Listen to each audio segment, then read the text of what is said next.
बिस्मिल्लाहिर्रहमानिर्रहीम। आज के प्रोग्राम के साथ मैं हूं नुसला मलिक। नाज़रीन, आज कोयटा में अपोजिशन ने मेला सजाया और कोयटा के अंदर एक बड़ा जलसा किया। पीडीएम मुसलसल जलसे करती चली जा रही है और आज कोयटा की बारी थी। अगला मरला पेशावर होगा और उसके बाद लाहौर में पीडीएम अपने डेरे जमाएगी। कोयटा में जो जलसा हुआ उसके बारे में कहा जा रहा था कि इस जलसे से साबिक वज़ीर आज़म मियाँ नवाज शरीफ खिताब नहीं करेंगे, क्योंकि कराची के जलसे में उन्होंने खिताब नहीं किया था। और उस वक्त पीपल्स पार्टी के सीनियर रहनुमा चौधरी एतजाज़ हसन ने एक दावा किया था कि मियाँ नवाज शरीफ को अब तकरीर करने से मना कर दिया गया और अब तकरीर नहीं करेंगे। लेकिन आज भी मियाँ नवाज शरीफ ने कोयटा के जलसे से खिताब किया और बड़ा जारहाना खिताब किया। एतजाज़ हसन साहब ने क्या कहा था मियाँ नवाज शरीफ के खिताब के हवाले से, ज़रा ये सुनिएगा। तकरीर करने से गुरेज कर लिया है, वो गले में खराश आ गई है और मेरा ख्याल है आप लोगों का प्लेटफॉर्म भी नहीं करना चाह रहे थे इसी पे सर। अगर आप नहीं, गले में खराश नहीं आई है, टेलीफोन किया है GSU से एक मातहत अफसर का। एतजाज़ साहब का दावा आज गलत साबित हुआ और इस किस्म के कई दावे हमारी सियासत में रोज़ाना किए जाते हैं। कभी मुलाकातों की खबरें दी जाती हैं और कभी कहा जाता है कि मामला तय पा रहे हैं और कभी ये कहा जाता है कि शायद अपोजिशन के अंदर भी कुछ तफरीक पैदा हो रही है। अगरचे अपोजिशन की जमातों के अंदर बाद चीज़ों पर इख्तलाफ राय मौजूद है, लेकिन अभी तक पीडीएम बड़ी यकजहती के साथ और बड़े इत्तेहाद के साथ जलसे करती चली जा रही है और हुकूमत को चैलेंज कर रही है कि इस हुकूमत को हटा कर ही दम लेंगे। दूसरी जानब हुकूमत अब भी ये समझती है कि इन जलसों से कोई फ़र्क नहीं पड़ता। आज भी इस जलसे के बाद शिबली फराज साहब ने बड़े इल्ज़ाम आयद किए और कहा ये दोनों जमातें हुक्मरान रहीं बलूचिस्तान के अंदर, लेकिन बलूचिस्तान के अवाम को ना हकूक़ दे सकी, ना वहाँ पे कोई डेवलपमेंट के काम किए। इसके साथ साथ पीडीएम के बड़े अहम रहनुमा शाह अवैस नूरानी साहब इस जलसे से खिताब कर रहे थे। जलसे से खिताब करते हुए उन्होंने जो बात की उससे हुकूमत ये समझती है और हुकूमत की वज़रा की तरफ से मुसलसल ये कहा जा रहा है कि उन्होंने आज़ाद रियासत बलूचिस्तान की बात की है। गोया उन्होंने पाकिस्तान की जो कौमी पॉलिसी है, नेशनल पॉलिसी है, पाकिस्तान की जो वहदत है, उस हवाले से उन्होंने आज जो बात की इस पे शिबली फराज साहब तो कहते हैं ना सिर्फ उनके खिलाफ बल्कि उनके साथ जो लोग ये तकरीर सुन रहे थे उनके खिलाफ भी मुकदमे कायम होने चाहिए। सुनिएगा ज़रा शाह अवैस नूरानी इस जलसे से खिताब करते हुए क्या कह रहे थे। लुटेरे और गासिब, इन लोगों से आपको निजात दिलानी है। हम चाहते हैं बलोचिस्तान डाकू, लुटेरे और गासिब, इन लोगों से आपको निजात दिलानी है। हम चाहते हैं बलूचिस्तान एक आजाद रियासत हो। इसी पे आज बात करेंगे कि क्या शाह अवैस नूरानी साहब ने जो बात की ये क्या वाकई स्लिप ऑफ टंग था या वो वाकई ये बात कर रहे हैं जो पाकिस्तान की एक वहदत के ख़िलाफ़ है, पाकिस्तान की सालमियत के ख़िलाफ़ है। क्योंकि हम बात करते हैं जब तमाम सूबों की तो सूबों को हम हकूक़ देने के साथ साथ वफाक की बात भी करते हैं। हमारे साथ आज मौजूद होंगे सेनेटर अनवार काकड़ साहब, बलूचिस्तान अवामी पार्टी के सीनियर रहनुमा। काकड़ साहब आपका बहुत शुक्रिया प्रोग्राम में वक्त देने का। उनके साथ तशरीफ़ रखते हैं शाह अवैस नूरानी साहब, रहनुमा हैं पीडीएम के, जमीयत उलमा पाकिस्तान से उनका ताल्लुक़ है। नूरानी साहब आपका बहुत शुक्रिया प्रोग्राम में वक्त देने का। उनके साथ Fawad Ahmed, anchor person, programme नई बात करते हैं न्यूज़ पर। आज सारा दिन वो कराची से स्पेशल कोयटा पहुँचे और इस पूरे जलसे को रिपोर्ट करते रहे। आंखों देखा हाल भी आपको बताएंगे कि जलसा कैसा था, कितना कामयाब, कितना नाकाम, कोयटा के अवाम की शिरकत कितनी थी। उनके साथ ससी प्लेजो, पाकिस्तान पीपल्स पार्टी की सीनियर रहनुमा, वो भी हमारे साथ मौजूद होंगी। शाह अवैस नूरानी साहब, प्रोग्राम का आगाज़ अगर आपसे ही कर लें, आपने बड़ी बात, इतनी बात की जिस पर पूरी हुकूमत सीख पा भी है, अवाम के अंदर भी एक बड़ा इज़्तिराब है कि आज़ाद रियासत बलूचिस्तान की बात आपने कर डाली।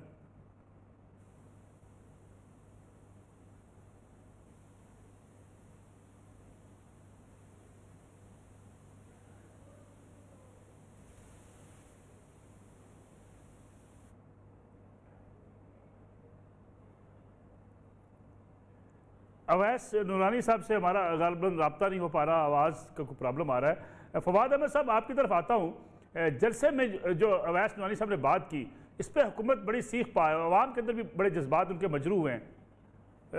नूरानी साहब, आप मेरी आवाज़ सुन रहे हैं? नूरानी साहब को आवाज़ ग़ालिबन उनके साथ रब्ता हमारा बहाल हुआ है। जी अवैस नूरानी साहब, ये आपने आज़ाद रियासत बलूचिस्तान की बात कैसे कर डाली आज?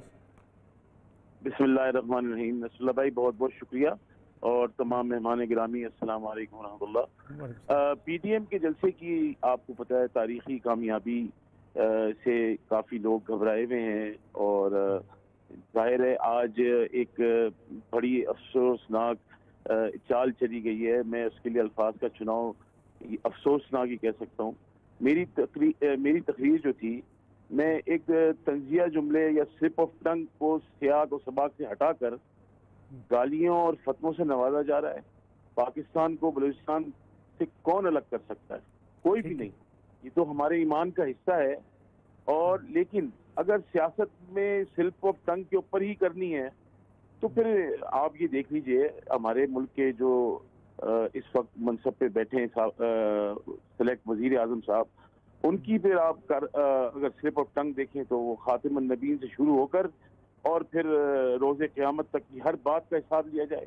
अगर यही तमाशा लगाना है तो शिबली फराज साहब और जितने भी दीगर अहबाब इस किस्म के प्रोपेगेंडा कर रहे हैं, मतलब गेट सीरियस।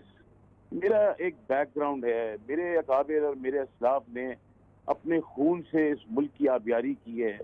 ये वतन, ये पाकिस्तान हमने हासिल किया, हमारे बुजुर्गों ने इसके लिए कुर्बानी दी है। मैं यानी किस तरह कोई, मतलब मैं तो ये सोच रहा हूँ कि इवन शिबली फराज हो या उनके साथ XYZ शुगली फराज साहब जो भी हैं, ये कैसे सोच सकते हैं कि मैंने ऐसी बात की? एक स्लिप ऑफ टंग है।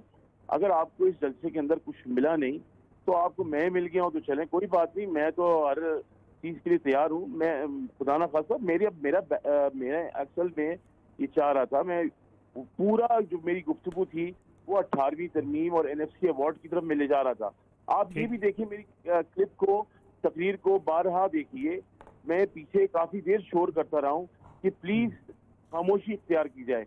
अब वो लफ्ज वहां पे रुक गया, उसके आगे मैं बोल नहीं सका और मैं मेरे हाथ में जो पॉइंट्स थे मैंने उनको टैली नहीं किया। बहरहाल एक स्लिप ऑफ टंग है, इसमें खुदा ना खास्ता कौन सोच सकता है? मैं तो कहता हूँ ऑपोजिशन में हो या हुकूमत में हो, ठीक है, मैं खुले अल्फाज में कहता हूँ सबके लिए, ये पॉलिटिक्स से हटकर गद्दार और वतन के दुश्मन है, इस किस्म की गुफ्तगू, मतलब हमारी उम्र देखें। मेरे अकाबिर, मेरे वालिद साहब रहमतुल्लाह अलैह ने इस मुल्क को आईने पाकिस्तान दिया है, और मैं बैठ के इस किस्म की हरकत करूं, मतलब उससे बेहतर नहीं कि अल्लाह ताला यहाँ से हमें रुखसत कर दे, उठा ले हमें उस दिन कि अगर हम पाकिस्तान को तोड़ने की या बलूचिस्तान को अलग रियासत की बात करें। कैसे मुमकिन है? तो इतना मुझे पता है, मैं बड़ा मुझे इस चीज से इनके किसी चीज से मुझे इंटरेस्ट नहीं है कि वो क्या बोल रहे हैं, और हम ये बड़ा अफसोस हुआ। ये मुझे अफसोस ये है कि हम भी कभी जब सोचते हैं कि शिबली फराज साहब के बयान देखते हैं, हम फिर भी थोड़ा हया खा लेते हैं कि यार ये एक बहुत बड़े इंसान का आदमी है। इनको भी चेक करना चाहिए कि यार ये कौन है, किसके लिए हम बात कर रहे हैं। मेरा मतलब है, जमीयत उलमा पाकिस्तान की एक तारीख है, तो ये खेल नहीं है। पाकिस्तान की सबसे मजबूत जमात जो 1970 से अपने मेरिट के ऊपर अपनी कराची से शनाख्त लेके उठी और उभरी, और वो एक मखसूस अंदाज से आई और उसने पाकिस्तान को आइन किया। ये कैसे मुमकिन है? मतलब जो गवर्नमेंट में भी लोग हैं और मैं हमारे साथ अपोजिशन में भी हैं, गवर्नमेंट को भी चाहिए, रियासत को भी चाहिए कि वो इस चीज से हटकर सियासत करें, इन चीजों को ना लाएं। ये दूसरे ममालिक जो हमारे मुल्क के दुश्मन हैं वो भी देख के पता नहीं क्या सोचते होंगे कि यार किसी को तो छोड़ दो, सबको इस तरीके से। अवैस नूरानी साहब, मैं आपकी तरफ वापस आता हूँ, जलसे पे भी आपका कमेंट लेंगे, जलसा कितना कामयाब रहा। सेंटर अनवर काकड़ साहब, जो अवैस नूरानी साहब बात कर रहे हैं, क्या एक स्लिप ऑफ टंग पे वफाकी वज़ीर इत्तलात को, शिबली फराज साहब को इतने गद्दारी के फतवे, मुल्क दुश्मन कुव्वतों की बात करना, इस किस्म के बयान देने चाहिए?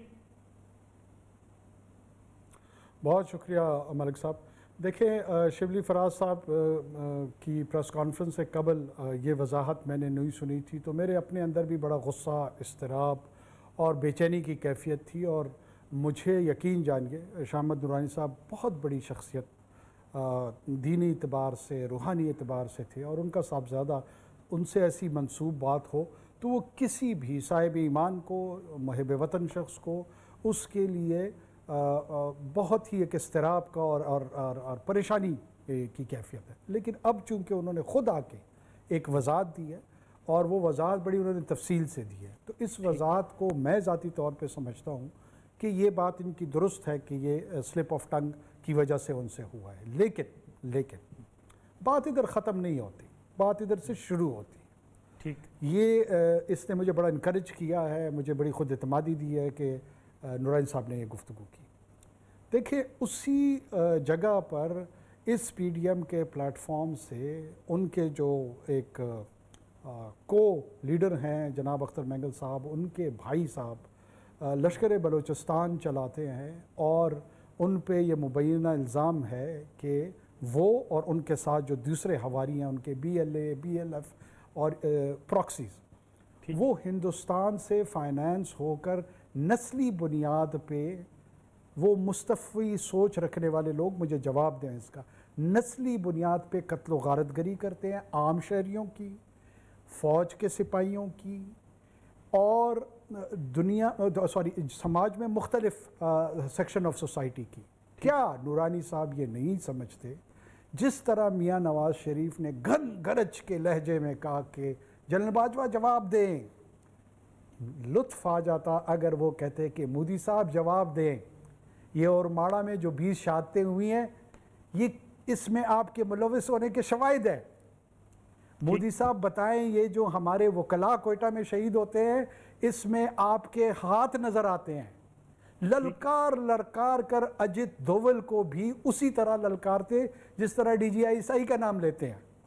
क्या ये हक इस रियासत, इस माशरे का जिसने 3 मरतबा उनको वजारत उज़्मा के मनसब पे बिठाया है, क्या हमारा ये हक नहीं है कि वो हमारे लिए, बलूचिस्तान के उन शहरियों के लिए जो इन दहशत गर्दों का शिकार हुए हैं, ठीक, क्यों चूं की भी आवाज़ नहीं निकलती इनसे? बड़े गरज रहे थे आज, लेकिन मेंगल साहब का तो उनसे कोई ताल्लुक नहीं है। वो भाई अख्तर मेंगल साहब के भाई का तो उनसे ताल्लुक है। अख्तर मेंगल साहब को भी हिंदुस्तान से तो जवाब लेना चाहिए या नहीं लेना चाहिए। नवाज शरीफ तो, अख्तर मेंगल तो वजीर आजम कभी नहीं बने हैं, नवाज शरीफ 3 मरतबा वजीर आजम बने, लेकिन अख्तर मेंगल 10 दिन पहले और माड़ा में शादी हुकूमत के साथी थे, हुकूमत के तादी थे। मैं आपको क्या अर्ज कर रहा हूँ, 10 दिन पहले शातें हुई है ना, इन्होंने कहा मैं सिपाहियों के साथ खड़ा हूँ, तो उन सिपाहियों के खून का जवाब क्यों हिंदुस्तान से और मोदी से नहीं लेते? क्यों नहीं कहते कि मोदी जी आप जवाबदेह है? जो बाजवा साहब को जवाबदेह बना रहे हैं, मोदी साहब से सवाल उठाने में बड़ा गुरेजा है, बड़ा शर्मसार है, सामने नहीं आता। तो क्या मैं 22 करोड़ लोग भी अगर इन पे यकीन करें ना, मैं अल्लाह के फजल से अकेला आदमी हूँ जो बिल्कुल इनकी क्रेडिबिलिटी को तस्लीम नहीं करता। ठीक है, मैं क्रेडिबल ही नहीं है किसी काकर साहब मैं वापस आता हूँ आपको जलसे की रुदात भी सुनने। फवाद अहमद साहब हमारे साथ मौजूद हैं। फवाद साहब, क्या सूरत हाल है? कराची के जलसे के बाद कहा जा रहा था कोयटा का जलसा शायद इतना बड़ा नहीं होगा, आप कैसे कंपैरिजन करते हैं? कराची और कोयटा दोनों जलसे आपने कवर किए। देखिए मलिक साहब, कराची का जलसा जो है वो जाहिर है कि एक बहुत बड़ा शहर है, 3-3.5 करोड़ आबादी का शहर है, वहाँ पर एक जलसा था। फिर पूरे सिंध से काफिले आए थे। पीपल्स पार्टी के लिए भी एक अहमियत का हामिल वो दिन था।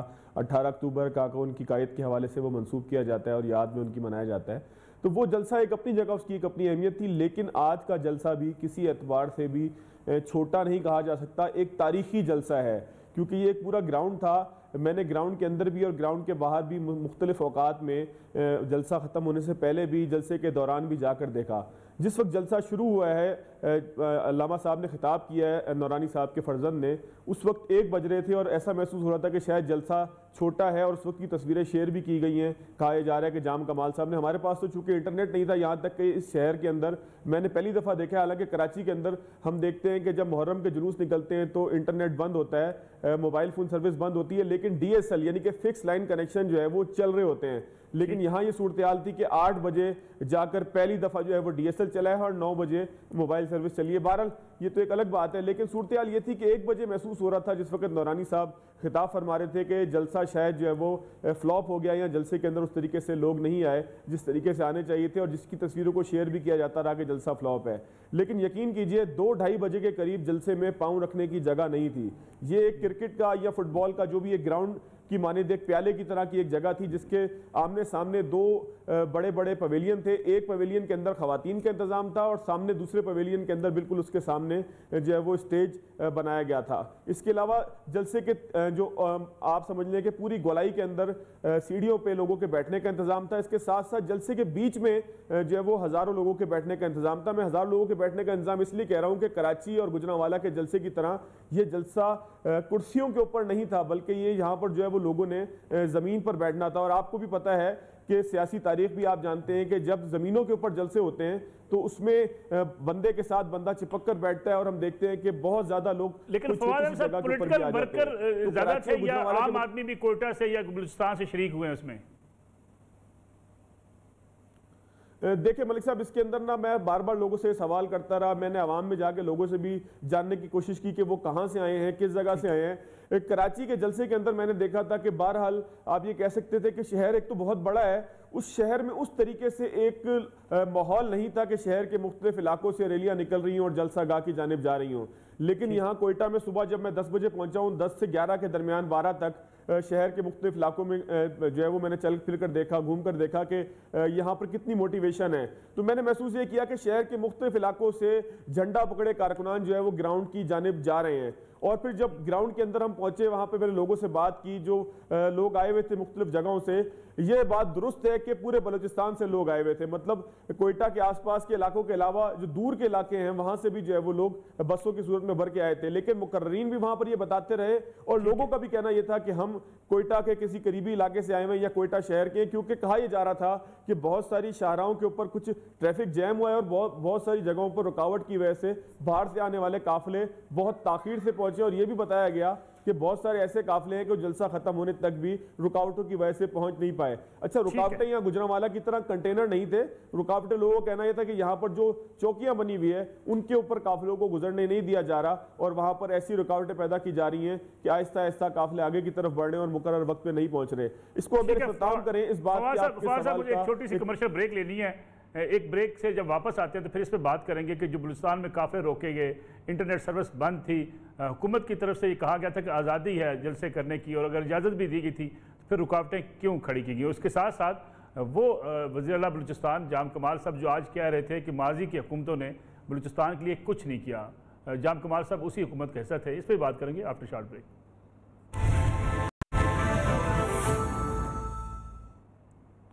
प्रोग्राम में एक बार फिर खुशामदीद। शाह वैस नुरानी साहब, जो अनवारुल्लाह काकड़ साहब ने बात की, ज़रा उसका रिप्लाई कर दीजिएगा कि जलसे में जो लोग खिताब कर रहे थे, अख्तर मैंगल साहब, उनके भाई लश्कर बलूचिस्तान चलाते हैं और फिर ख़ास तौर पे अगर बलूचिस्तान के अंदर जिस किस्म की हिंदुस्तान कार्रवाइयों में मुलव्वस है, वहाँ फौजी जवान शहीद होते हैं, उनकी मजम्मत की जाती और कोई जलसे में ऐसी तकरीर भी होती जिसमें यह कहा जाता है कि बलूचिस्तान के अंदर जो मुदाखलत है ख़ास तौर पर हिंदुस्तान की, वो नहीं होनी चाहिए, इस पर एहतजाज होना चाहिए था। ऐसी बात क्यों नहीं की गई जलसे में? मलिक साहब, मैं अगर शायद मेरे भाई ये मेरी तकरीरें मौजूद हैं नेट के ऊपर भी, बहुत पुरानी, 2-2 साल 2.5 साल पुरानी, और मैं इस मामले में बड़ा जज्बाती हूँ।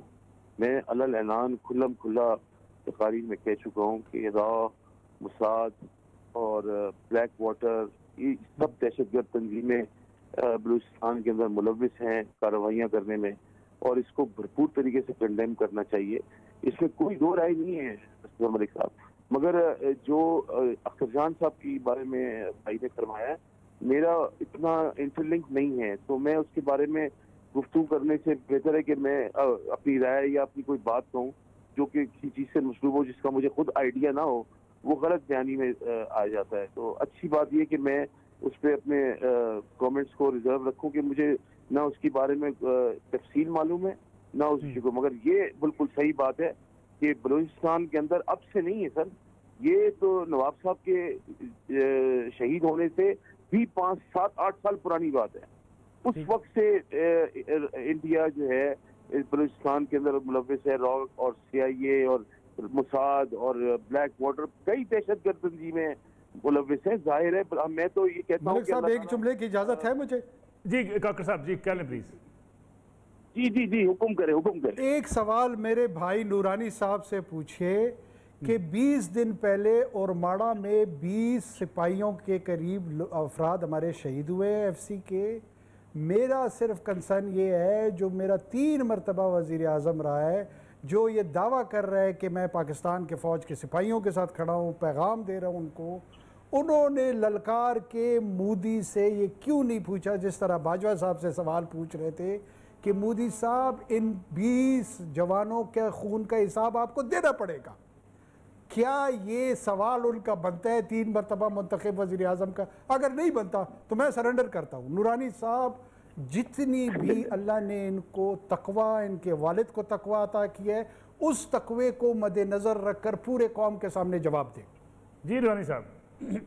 देखें काकड़ साहब, आप मेरे भाई हैं बड़े, और मैं आपसे मेरी मुलाकात ऐसी नहीं न्याज़मंदी है। मैं आपको बड़े क्लियर अल्फाज में एक चीज़ बता दूं,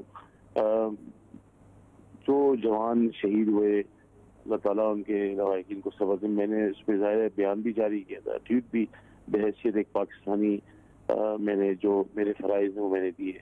मगर जो आपने फरमाया है इसमें कोई दो राय नहीं है। वो कोई ऐसा पाकिस्तान का सियासतदान नहीं है जो अगर इस चीज़ के ऊपर कंडेम ना करे। ठीक। और दूसरी बात ये कि शायद आपको इल्म में होगा, अगर मैं तो तहरीर करके एक्चुअली रात भर का जागा हुआ था, तो मैं सोने चला गया था तकरीबन 2:30 बजे। काश ये वर्ड जो स्लिप ऑफ टंग उस वक्त हुआ, अगर मुझे स्टेज पे कोई इस वक्त निशानदेही कर देता कि ये यहाँ ब्रेक लग के इससे क्लिप बनेगा या इस पे लोग जो है एतराज़ात इस तरह बना देंगे खुदा न खास्ता, तो बाखुदा मैं तो स्टेज पे खड़े होके इसकी फौरन वहीं क्लेरिफाई कर देता। मगर चले खैर, कोई हर्ज नहीं है, देर आए दुरुस्त है, कोई ऐसी बात नहीं है। खुशाइंद बात है ये, खुशाइंद बात है ये। मैं आज भी ये कहता हूँ कि आप सियासतदान जो अपोजिशन में है या हुकूमत में, मैं बड़े अलग ऐलान करता हूँ, ये जो डायलॉग का जो फ्रेम जिससे गैप्स पैदा हो गए हैं, ये इस मुल्क को और इन जमातों को, इस बयानिए को चौराहे पे लाके खड़ा कर देगा। अब भी इन लोगों के पास वक्त है, इनको चाहिए कि एक नेशनल कंसेंसस डायलॉग फ्रेम करें जिसमें इदारे खुद बैठें, सियासतदान खुद बैठें, अपनी हुदूद का तयन करें, आइन की हक से हुक्मरानी करें और वोट की इज्जत और तकरीम और फेयर, फ्री और ट्रांसपेरेंट इलेक्शन मुल्क में कराएं। बाखुदा ये कोई ऐसे झगड़े, इससे बड़े बड़े झगड़े दूसरे मुल्कों में होते हैं, और यहाँ पे असल में ये पिछले 5-7 साल से ऐसी रिवायत हो गई है कि खानदानी इक़दार रिवायात से हटकर हम बिलो द बेल्ट जाकर लोगों के लिए स्टेटमेंट देते हैं, और गवर्नमेंट भी इतनी नॉन सीरियस किस्म की है, सीरियस होकर अगर काम करे तो बाखुदा बहुत सारी चीजें चेंज हो सकती हैं। इररिस्पॉन्सिबल, आप देखें तो सही नसरुल्लाह भाई, सॉरी आपका टाइम ले रहा हूँ, यानी जो चीजें प्राइम मिनिस्टर के करने की हैं वो उनका एक काउंसलर टाइप, कोई तर्जुमान टाइप जवाब दे रहा होता है। मतलब इनिशिएटिव लेना पड़ता है। मैंने, आपको याद होगा, एक धरना हुआ था इस्लामाबाद में और मैं फ्रंट पे था उसके अंदर, और मैंने उसको मैंने डायलॉग के जरिए खत्म किया था। सेकंड धरना जब हुआ था मैं फ्रंट लाइन पे था, मैंने डायलॉग के जरिए, इसलिए क्योंकि देखिए पुराने उसूल के मुताबिक रूल्स रिलेशन अगर इस पे कायम रहे तो बहुत सारी चीजें आज भी सिमट सकती हैं। बहुत शुक्रिया शाह अवैस नूरानी साहब। मैं काकड़ साहब आपकी तरफ वापस आऊंगा, लेकिन मैं फवाद से जरा इनपुट ले लूं जलसे के हवाले से। 30 सेकंड मुझे नहीं मुझे 30 सेकंड दे दें, 30 सेकंड दे दें। जी काकड़ साहब। नूरानी साहब ने बड़ी संजीदा बात की है, बड़ी संजीदा बात की है, डायलॉग की बात की है। मैं फिर मुदबाना गुजारिश करता हूँ, उन्होंने मियाँ साहब को बिल्कुल इग्नोर कर दिया। जिस अंदाज में मियाँ साहब इदारों को, फ़ौज के सरबराहान को तज़हीक का निशाना बना रहे हैं, मैं उनके गोशगुजार ये कहता हूँ कि हर एक बात में कहते हो तुम कि तू क्या है, तुम ही कहो कि ये अंदाज़ गुफ्तगू क्या है। ये है तरीका डायलॉग का, ये है संजीदा गुफ्तगू का तरीका। अगर ये है तो अल्लाह हम सब पे रहम फरमाए। ठीक है फवाद अहमद, जलसे की अगर हम बात करें, जलसे में जो लोग मौजूद थे उनका मोमेंटम कैसा था? जोशो खरोश था, या जैसे होता अक्सर जलसे में जो लोग लाए जाते हैं, ठीक है तकारीर जारी होती हैं, लोग कोयटा शहर में सैर कर रहे होते हैं, क्या हालात थे जलसा गाह में? अच्छा मलिक साहब, 2-3 चीज़ें थोड़ी सी इस गुफ्तगू से पहले कह दूँ कि काकड़ साहब, ये भी कोई अंदाज नहीं होता किसी से बात करने का, किसी सियासी मुखालिफ को ऐसे दाढ़ी के ऊपर हाथ फेर कर जो है कहना कि तुम्हें छोड़ूंगा नहीं। तो आग तो दोनों जानिब से लगी हुई है। खैर ये मेरा मौजू नहीं है। दूसरी चीज मलिक साहब, एक चीज आपको और बता दूं कि यहाँ पर रोटी जो मिली आज, आप नून लीग की तर्जुमानी ना करें, आप तज्जिया करें। किताब बताया था, ठीक, वो वज़ीर आज़म साहब की बात कर रहे हैं। आप तर्जुमानी के लिए तो आप बैठे हुए, फवाद साहब आगे चले। फवाद साहब करना, मैं तज्जिए के लिए भी नहीं बैठा, मैं बताने के लिए बैठा हूँ। जी जल्से में चले, आगे चले। आपकी भी बता देता हूँ, मैं यहाँ पाकिस्तान की सूरत हाल बता देता हूँ कि यहाँ पे रोटी जो है वो माशाल्लाह, जो कराची में मैं 10 रुपए की खरीद कर आया था, वो यहाँ पर 35 रुपए की थी। तो इस सूबे की, इस हुकूमत की, जिसकी तर्जुमानी काकर साहब कर रहे हैं, यहाँ रोटी 35 रुपए की है। अच्छा, मैं आपको यही बता रहा हूँ कि आपके सूबे के अंदर माशाल्लाह इतने अच्छे हालात हैं कि रोटी हमें यहाँ पर 35 रुपए की मिली है, जो कराची में 10 रुपए की थी। मैं तो सोच रहा हूँ कि यहाँ पर जो फवाद साहब आता हूँ आपकी तरफ। फवाद साहब मुझे 1 मिनट दीजिए के वापस आता हूँ। पीपल्स पार्टी की सीनियर रहनुमा शशि पेजू साहब हमारे साथ मौजूद है। शशि साहब, ये बताइएगा कि आज के जलसे के बाद जो हुकूमत का रद्दमल सामने आया, कहा गया बलूचिस्तान में पीपल्स पार्टी की हुकूमत रही, मुस्लिम लीग नवाज की हुकूमत रही, ये लोग हुक्मरानी करते रहे, बलूचिस्तान के अवाम को हकूक न दे सके, उनके मसाइल हल न कर सके, और आज जलसे में जाके बढ़के मार रहे थे। बौखलाहट का शिकार है पीटीआई, और क्या कह सकते हैं। बड़ा कामयाब। आवाज आ रही है मेरी? जी मैं सुन रहा हूँ आपको, जी प्लीज। हाँ, ये बौखलाहट का शिकार है पीटीआई, और ये सोए हुए वजीरों को आज उठाकर उन्होंने जब इतना शानदार जलसा देखा जो उनको तवक्का भी नहीं थी, बड़ी रुकावटें डालने की भी कोशिश की गई, लेकिन ये जहाँ साजिशी टोला है इनका पीटीआई का, और ये सिर्फ अपनी जात में गुम है। मैं ये पाकिस्तान का कोई उनको दर्द नहीं है। हर मुल्क में जहाँ आइन की अगर अमलदारी होती है, जहाँ संपत्ति की होती है, तो उसमें अपोजिशन के लिए भी स्पेस होता है, और ये हाउस ऐवान हमसे ज्यादा चलते हैं, कोरम हम ही पूरा करते हैं। या जो सिस्टम चल रहा है सारी बातें, उसमें जितनी हुकूमत होती है, अपोजिशन को पावर्स नहीं होते, अथॉरिटी नहीं होती, लेकिन बहरहाल उसका बहुत बड़ी तादाद में अपोजिशन है। ये भी देखें आप, 2-3 सीट्स पर वो है। लेकिन आज का जलसा जबरदस्त रहा, कामयाब रहा, मैं मुबारकबाद देती हूँ। ये कभी कभी कम अकल भी हो जाती है पीटीआई गवर्नमेंट। उनको तो चाहिए था ये दुनिया को बताते कि देखें आप इतना वावेला कर रहे थे, कितना पीसफुल जलसा हजारों लोगों का बलूचिस्तान में हो गया, और उसमें कोई भी जो है इस तरीके का कोई मसला नहीं हुआ। हाँ, एक जो दहशतगर्दी की कार्रवाई हुई उसको हम मजम्मत करते हैं, और इससे पहले भी हमारे लॉ एनफोर्समेंट एजेंसीज हो या हमारे आम लोग हों, जब भी बलूचिस्तान में ऐसी कार्रवाई होती है तो आपको पता है सेनेट हो या नेशनल असेंबली हो या हमारी पार्टीज हो, न सिर्फ कंडेम करते हैं, लेकिन हम चाहते हैं कि बलूचिस्तान में बिल्कुल नजर है दुश्मनों की, उसमें कोई शक नहीं है। बलूचिस्तान जो है उस बड़ा ही जाहिर बात है गवादर है, वहाँ सीपेक के हवाले से बड़ी अहम पेशरफ्त वहाँ हुई है, उसमें भी कोई शक नहीं है। लेकिन बलूचिस्तान के बरसों से चले आए हुए सियासी मसाइल भी हैं जिसको आज तक उस तरीके से ठीक करने की कोशिश नहीं की गई, और सिर्फ सर्टिफिकेट बांटने की कोशिश की है। ये सारे लोग जो है पाकिस्तानी हैं, बड़े बड़े मोहब्बत वतन है। आज अवैस नूरानी साहब को लेकर किसी टीवी चैनल पे मुझसे पूछा गया, मैंने कहा भाई इनसे तो कभी भी मैंने पाकिस्तान के खिलाफ बात नहीं सुनी, इनके वालिद साहब हो या ये हो, बड़े ही ये मोहब्बत वतन लोग हैं और पाकिस्तान को हमेशा डिफेंड किया है। अगर वो सूबाई खुद मुख्तारी की बात कर रहे होंगे, हालांकि हमने स्पीचेस जो है वो डिटेल में नहीं सुनी, वो लाइव इतनी नहीं आ रही थी, हमने कोई एका दुका या हमारे अपने लीडर की स्पीच सुनी होगी।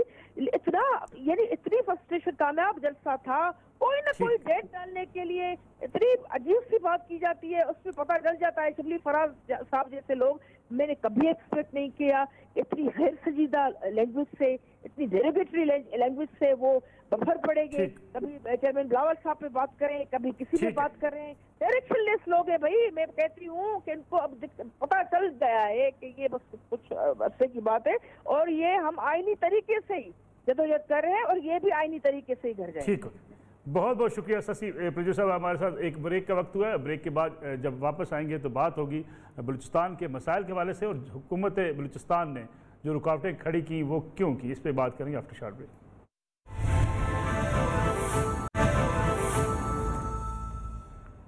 पुराना में एक बार फिर खुशामदीद वाला काकड़ साहब, बड़ा मुख्तर वक्त बचा है, लेकिन ये बताइएगा कि जाम कमाल साहब इस वक्त सीएम बलूचिस्तान है, आज रुकावटें भी खड़ी की गई, इंटरनेट भी बंद कर दिया गया, फिर वो माजी की हुकूमतों पर गिला शिकवा करते नजर आए इस जलसे के बाद। खुद वफाकी वजीर थे, मुस्लिम लीग नवाज का हिस्सा थे, जिम्मेदारी उन्हें भी कबूल करनी चाहिए अपनी कुछ थोड़ी सी। मलिक साहब देखें, रुकावटों के हवाले से तो पहले मैं ये अर्ज़ करता चलूँ कि नेक्टा की एक थ्रेट अलर्ट थी, उस हवाले से सिक्योरिटी चेक्स पॉइंट्स थे। मैं तो सूबाई हुकूमत को और जलसे के मुंतज़मीन दोनों को मुबारकबाद देता हूँ कि उन्होंने बहुत ही अच्छे माहौल में कम से कम ये जो एक सियासी इज्तिमा था उसको मैनेज किया, ताउन एक दूसरे के साथ किया और एक पॉलिटिकल गैदरिंग हो गई। ठीक है। अगर ये रुकावटें होती तो इतनी ज़्यादा तादाद में लोग जब वहाँ आए हैं वो शायद ना आ पाते। तो कोई मकसद ये नहीं था कि लोगों को रोकना था। अच्छा, दूसरी तरफ आते हैं माजी के हुकूमतों के हवाले से। इसमें कोई शक नहीं है, हम माजी के हुकूमतों का हिस्सा रहे हैं, जाम साहब भी रहे हैं, मैं ख़ुद भी रहा हूँ और भी लोग हमारे रहे हैं। एक इंतहाई बेइख्तियार वज़ीर मुमलिकत के तौर पर वो मियाँ नवाज शरीफ के हुकूमत का हिस्सा थे और उनके जो प्रोटेस्ट के कई लेटर्स मेरे इल्म में है जो वो लिखा करते थे।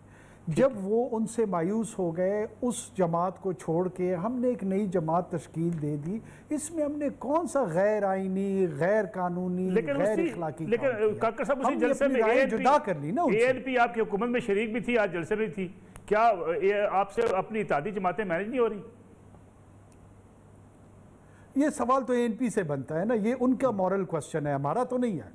हमें तो पार्लियामान में उनके 4 मेंबरान सपोर्ट कर रहे हैं, हमारे साथ वो कोलिशन पार्टनर्स हैं। हम उनसे क्वेश्चन करें तो बेहतर ये है कि वोटर उनसे क्वेश्चन करें। ठीक है, फवाद अहमद साहब 30 सेकंड आपके पास। कोयटा शहर में क्या हालात थे जलसे के बाद? मलिक साहब, आपने जिस तरह से पहले भी पूछा था मुझसे कि जलसे के जो लोग थे वो उनकी कनेक्टिविटी कितनी थी जलसे के साथ, तो सूरत हाल वही जिस तरह से हर जलसे के अंदर होती है यहाँ पर भी थी, लेकिन कराची के मुकाबले में कम थी। लोग सड़कों पर घूम जरूर रहे थे और मौलाना फजलुर रहमान के पंडाल से पहले हमने देखा, जब मैं बाहर की तरफ निकला तो मैंने देखा कि लोग वापसी का सफर भी कर रहे थे। तो जिस तरह से हर जलसे के अंदर होता है, इस जलसे के अंदर भी था। ऐसा नहीं था कि लोग कुर्सियों के साथ या फर्श के साथ, लेकिन बहरहाल कोयटा का क्राउड, लेकिन हाँ एक तो ये एक रिस्पॉन्सिव भी थे। दूसरी बात ये कि कोयटा का क्राउड मुझे मुल्क के दीगर इलाकों के मुकाबले में ज्यादा नजरियाती नजर आया, अपने कायद के साथ कनेक्शन के अंदर अपने thank you very much Fawad Ahmed साहब, काकर साहब हमारे साथ मौजूद थे। नाज़रीन, प्रोग्राम का बिल्कुल खत्म हो गया, इजाज़त दीजिए, अगले हफ्ते आपसे फिर मुलाकात होगी। अल्लाह हाफिज़।